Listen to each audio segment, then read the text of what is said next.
Video එක පටන් ගන්න කලින් මේ කමෙන්ට් එක කියවන්න. මම ඔය අත්දැකීම් දෙකම තියෙන කෙනෙක්. මම මුලින්ම ආදරය කරපු කෙනා එක්ක බෝධියට ගියා. ගිහින් ඊට පස්සේ සතියක් ගියේ නෑ, කිසිම හේතුවක් නැතුව එයා ගියා. ඒත් දැන් යාළු වෙලා ඉන්න කොල්ලටයි මටයි ගෙදරින් කැමැත්ත හම්බුනේ බෝධියේදී. ට්‍රිප් එකක් ගියා. එතකොට බෝධියට ආවා. එදා හොඳට හිටියා. ඊට පහුවෙදා එයා සම්බන්ධ නතර කළා. මම තාමත් හේතුවක් දන්නේ නැහැ. වෙන්න තියෙන දේවල් වෙනවා ඉතින්. ඒක කොහෙ ගියත් එහෙමයි. මේක සම්පූර්ණ ඇත්ත.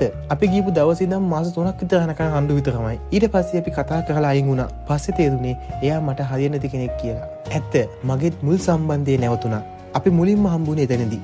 අදටත් මම සතුටු වෙනවා ඒක නැවතුණ එක ගැන. ඒ තරම් මම දුකක් විඳ යා නිසා. ඒක ඇත්ත. මම අත්දැකීමෙන් කියන්නේ එක විඳලා තියෙනවා. කතාව ඇත්ත. දෙසැම්බර් 29 ගියා. ජනවාරි 17 බ්‍රේක්අප් වුණා. අනේ මන්දා. මාත් ගිහින් තියෙන්නේ අවුරුදු 2ක් විතර තිබ්බ ලව් එක සතියක් යන්න කලින් නතර වුණා. මට හිතෙන්නේ කපල් මෙතනට යන්න ඕනේ. මොකද හරි නැත්තම් ගැලපෙන්නේ නැත්තම් එක්කෙනෙක් හරි බොරු කරනවා නම් මෙතනදී වෙන් වෙනවනේ. මේක ඇත්ත කියලා මාත් හිතනවා. අපි දෙන දෙවෙනි පාර හම්බුනේ මෙතනදී. ඒත් තාම සම්බන්ධ තියෙනවා. ඒත් ගොඩක් ප්‍රශ්න තියෙනවා. අත්දැකීමෙන් කියන්නේ මේක සත්‍යයක්. අපිට නොගැලපෙනවා නම් මේ බැඳීම අයින් වෙනවා. අපිවත් නොදැනීම ඇත්තක්. මම ගිහින් බාරෙකුත් කළා අපිව වෙන් කරන්න එපා කියලා. ඒත් අපි වෙන් වුණා. මගේ යාළුවා මුලින්ම යාළුවෙත් ඔතන තනියට ගියා. මාත් එයා හද බෝයිවම කසාද බඳලා ලස්සන පවුල් ජීවිතයක් ගත කරනවා. ඒක සත්‍යයක්. මං හදවතින් ආදරය කළා කෙනෙකුට. එයාත් මෙතනදීම වෙන් වෙලා ගියා. දැනට අවුරුදු 20කට කලින් එයා මට මුලින්දම කළේ බොරු. ඒක එයා දන්නවා. නමුත් එයා දන්නේ නෑ අදටත් ජීවිතේ මවුල් ජාලයක් කියලා. සෙව්වන්දි ඔයාගේ ජීවිතේ කොහොමද මන් දන්නේ නෑ. කොහෙ හිටියත් හොඳින් ඉන්න. ඉතින් ඒ අතරේ මේ වගේ කමෙන්ට් එකකුත් තිබ්බා. මමත් ගියා. ඒත් අපි දෙන්න තවම එකට ඉන්නවා. දැන් අවුරුදු 7ක් වෙනවා. ළඟදීම අපි විවාහ වෙන්න තමයි බලන් ඉන්නේ. කළුතර බෝධීන් වහන්සේ ළඟට ගිහින් ප්‍රාර්ථනාවක් කළා. මම හිතන්නේ කළුතර බෝධීන් වහන්සේගේ ආශිර්වාදය අපිට ලැබිලා. මම මේ ඔයාලත් එක්ක කතා කළේ මම මේ ළඟදි TikTok account එකේ දැම්ම වීඩියෝ එකකට ආපු කමෙන්ට් එකක්. කමෙන්ට් 1140ක් අතරින් මම තෝරගත්ත කමෙන්ට් කිහිපයක් තමයි මම ඔයාලට මේ ඉදිරිපත් කළේ. ඉතින් ඔයාලට මේ සමාන තවත් කමෙන්ට් බලන්න ඕන අපේ TikTok account එකට ගිහිල්ලා බලන්න. කළුතර බෝධිය යන පෙම්වතුන් වෙන් වෙන්නේ ඇයි කියන මාතෘකාවේ යටතේ මම ලොකු ලිපියක් දාලා තියෙනවා. ඒ ලිපියට ආපු කමෙන්ට් ගොඩක් ඒ පෝස්ට් එකේ තියෙනවා. ඉතින් අද කතා කරන්න යන්නේ කළුතර බෝ සමිඳු අසලදී පෙම්වතුන් වෙන් වෙන්නේ ඇයි, පෙම්වතියන් වෙන් වෙන්නේ ඇයි, ලස්සන ආදර කතා විනාශ වෙලා යන්නේ ඇයි. මේක කර්මයක්ද, දේව ශාපයක්ද, එහෙම නැත්නම් මානසික ගැටලුවක්ද? ඉතින් මේ වීඩියෝ එක අවසානකම් බලන්න. මේ වීඩියෝ එක අවසාන වෙනකොට ඔයාලට හිතෙයි මෙතන යම් කිසි දෙයක් තියෙනවා කියලා. ලක්වැසි බෞද්ධ ජනතාවගේ අතිමහත් ගෞරවයට පාත්‍ර වූ ස්ථානයක් තමයි අභිමානයෙන් විරාජමාන වන කළුතර බෝධීන් වහන්සේ. ඉතින් මේ පැතිවල ඉන්න ගොඩක් අය කියනවා මේ බෝධිය ඊටමත් හාස්කම් පිරි පාරිශුද්ධ පිම්බීමක් කියලා. දකුණු ලක බලා යන ඕනෑම කෙනෙක් මේ උතුම් පිම්බීමේ නතර වෙලා පඳුරක් ගැට ගහලා බෝ සමිඳුගේ ආශිර්වාදය ලබා ගන්න එක සාමාන්‍ය සිරිතක්. එහෙත් මේ සුදු චෛත්‍යයත් අඳුරු පැහැයෙන් නිසලව ගලා බසින කළුගඟත් අතර භූමියේ කාලාන්තරයක් තිස්සේ සැඟවුණු එක්තරා අద్භූත කතාවක් තියෙනවා.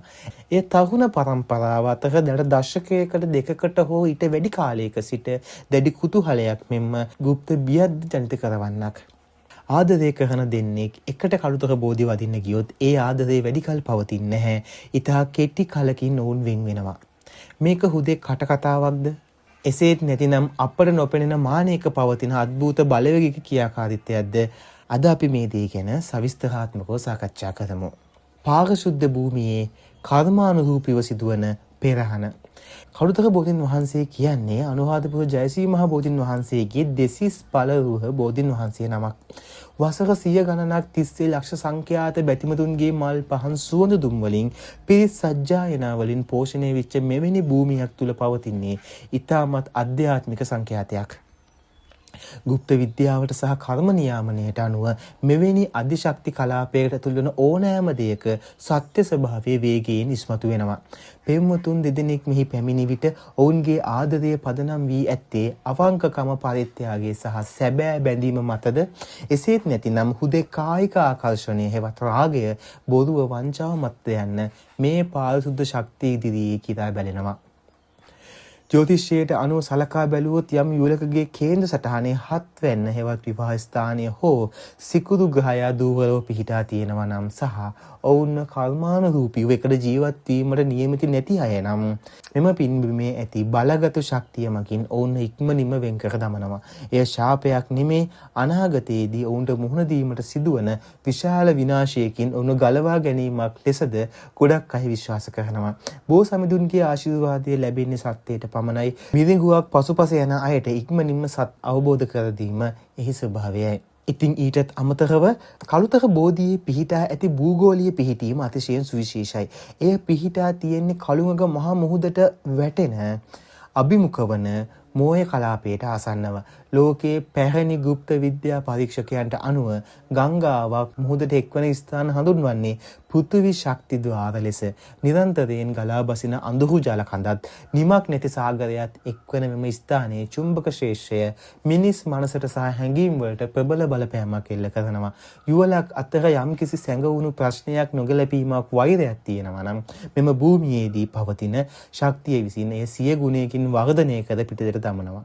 ජලය යනු හැඟීම් නියෝජනය කරන සංයෝගයක්. කළුගඟේ හලපෙළ මෙන්ම ඔවුන්ගේ සිත් තුළ ඇති වුණු සැඟවුණු කෝපයද ඉස්මතු වීමට මෙම පරිසරය බලපාන බව මනෝවිද්‍යාත්මකව සහ ගුප්ත විද්‍යාත්මකව විශ්වාස කරන්න පුළුවන්. මෙම පුණ්‍යවන්ත පුදබිම ආරක්ෂා කරන ප්‍රබල දේවතාවුන් වගේම වැඩි නිජහිත ක්‍රියාත්මක කරන ආරක්ෂක අමනුෂ්‍ය බලවේගද සිටින බව ජනප්‍රවාදී සඳහන් වෙනවා. පූජනීය ස්ථානයකට පැමිණිය යුත්තේ ශ්‍රද්ධාවෙන්. නමුත් වර්තමානයේ බොහෝ තරුණියන් මෙවැනි පූජනීය ස්ථාන කරා ගමන් කරන්නේ හුදෙක් පෙම්බස් දෙඩීමට සහ අනවශ්‍ය හැසිරීමට. මල් අසුනක් ඉදිරිපිට බුදුන් වදින මුවාවෙන් Tamanගේ කායික ආශාවන් මුදුන්පත් කර ගැනීමට සිතන හෝ අසංවරව හැසිරෙන පෙම්වතුන් දෙස මෙම ආරක්ෂක බලවේග බලන දැඩි කෝපයෙන්.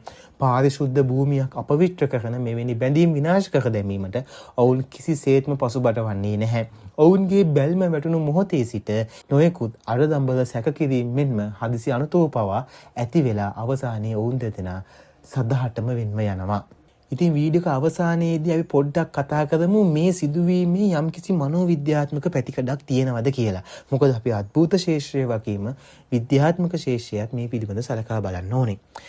වර්තමානයේ සෑම තරුණියක්ම පාහේ කළුතර බෝධියේ පිළිබඳ කටකතාව දන්නවා. ඔවුන් මෙම ස්ථානයට යන්නෙම හිතේ කොනක තියෙන අපිත් වෙන් වෙයිද කියන බය සහිතව. මේ මනෝවිද්‍යාවේදී හඳුන්වන්නේ තමා විසින්ම සත්‍ය කරගන්න අනාවැකියක් විදිහට. බෝධිය වැදලා ආවට පස්සේ පෙම්වතාගෙන් එන සාමාන්‍ය කෙටි පණිවිඩයක් පරක් වුණත් සුළු වාද විවාදයක් ඇති වුණත් අනිත් කෙනාගේ හිතට එන්නේ අන්න කළුතර ගියා නිසා තමයි මේ ප්‍රශ්නේ එන්නේ කියන සිතුවිල්ල. ඔවුන් සෑම සුළු දෙයක්ම සැක කිරීමට සහ බියවීමට පටන් ගන්නවා. අවසානයේදී බෝධිය හාස්කමකින් නෙමේ ඔවුන්ගේම ඔළුවෙන් ඇති කරගන්නා වූ අනියත බිය සහ සැකය නිසාම ඔවුන්ගේ ආදරේ බිඳ වැටෙනවා. ඉතින් කළුතර බෝධිය වැඳ පුදාගෙන එකිනෙකා කෙරෙහි අසීමිත විශ්වාසයන් සහ අවංක ආදරයෙන් බැඳී සාර්ථකව විවාහ වූ යුවල දසදහස් ගණනක් අපි අතර ඉන්නවා. ඒ සැබෑ ආදරවන්තයන්ට බෝසමිඳුගේ සෙවන ආශිර්වාදයක්ම වුණා. ඔබ ඔබේ සහකරුට හෝ සහකාරියට සැබවින් අවංක නම්, විශේෂයෙන්ම ලග්නය සහ හත අධිපති යහපත්ව ගැලපෙන්නේ නම් සහ ඔබ පූජනීය ස්ථානයක ගෞරවය රැකගෙන හැසිරෙන්නේ නම් ලෝකයේ කිසිම බලවේගයකට ඔබ වෙන් කර නොහැකි.